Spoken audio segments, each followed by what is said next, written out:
video. Signs na selfish ang partner mong yan pagdating sa kama. Karamihan sa mga kalalakihan, nakakatapos yan through intercourse. At sad to say, malaking porsyento po ng mga kababaihan ang hindi nakakatapos ng dahil lang sa intercourse. Kasi kailangan pang samahan ito ng maraming stimulation para ma-achieve ng babae ang kanyang big O. Paano kung yung partner mo walang pakialam kung nakatapos ka or hindi? Pagkatapos niya, wala na siyang pakialam sa'yo. May mga signs na itong lalaking ito ay selfish lover pagdating sa kama. Number 1, madalas kanyang iaas na masahiin mo siya but never returns the favor. Ito yung tipong magpaparinig siya sa'yo na masakit yung kanyang legs, tuhod dahil sa haba ng trabaho niya. Nagawa siya ng mga excuses para masahian mo siya at hindi yun paminsan-minsan, habitual yun. Pero never siya mag-o-offer ng massage sa'yo. Yung ibinibigay mo sa kanya, hindi niya sa'yo ibabalik yun. Panay lang ang parinig niya na masahiin mo ko, so ikaw naman, syempre, magpapa-impress ka, mamasahiin mo siya, hanggang sa nasasanay na siya, pero mapapansin mo, bakit ako, hindi siya nag-o-offer na masahiin niya ako. Number 2, yung pagmamassage mo sa kanya, warm up niya yon para sa next level. Doon pa lang, part na yon ng foreplay mo sa kanya. So, nire-ready niya yung sarili mo habang ikaw ay hindi man lang nawa-warm up at possible na napapagod ka pa. At of course, wala siyang planong i-foreplay ka ha. Tandaan, selfish lover siya.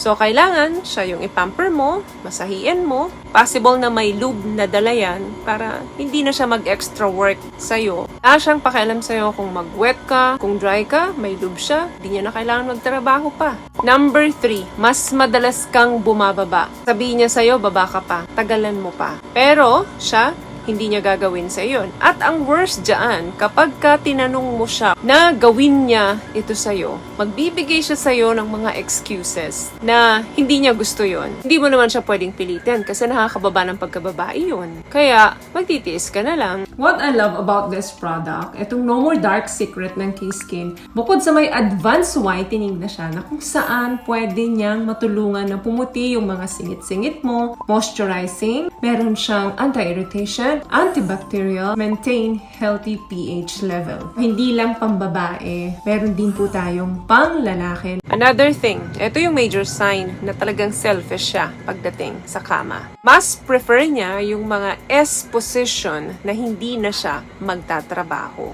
At kapag sobrang selfish pa yan, yung tipong pag matatapos na siya, ilalagay niya yung ari niya sa bibig mo at dun siya magtatapos ng wala man lang tanong sa'yo or pahintulot ka na gawin niya sa'yo yun. Okay naman yun kung napag-usapan nyo or kung nag-e-enjoy ka rin na gawin niya sa'yo yun. But wala siyang pakialam sa needs mo. Kahit na ini-inform mo siya dito. May mga lalaki talagang medyo hindi educated pagdating dito. Another thing, pag nakatapos yan, tatalikuran ka niya na parang walang pakialam sa'yo or tanungin ka man lang kung nag-enjoy ka ba or nakatapos ka.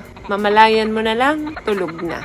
Wala ka ng chance na express mo yung needs mo sa kanya. Last one, yung tipong nauna kang makatapos sa kanya. Minsan na nga lang mangyari, magagalit yan at sasabihin niya, napaka-unfair mo. Despite the fact na ikaw naman ang nagtrabaho para sa sarili mo. Diyos, sisirain niya yung emotions mo for a while pagdating dito kapag nauna kang matapos tapos siya hindi pa.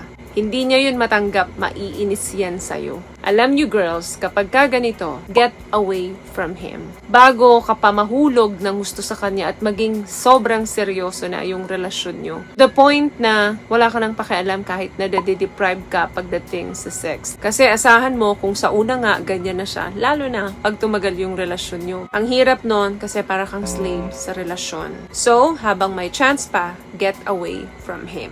So yun lamang guys ang video natin for today. I hope nakatulong po ang mga tips na napag-usapan natin dito ngayon. At kung nagustuhan niyo po ang ating video, please give it a thumbs up, comment down below, and also share this video na rin po sa mga kaibigan na sa tingin yung matutulungan ng video natin.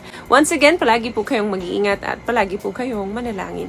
Thank you guys for watching and see you in our next one. Always love yourself and be a blessing. Bye!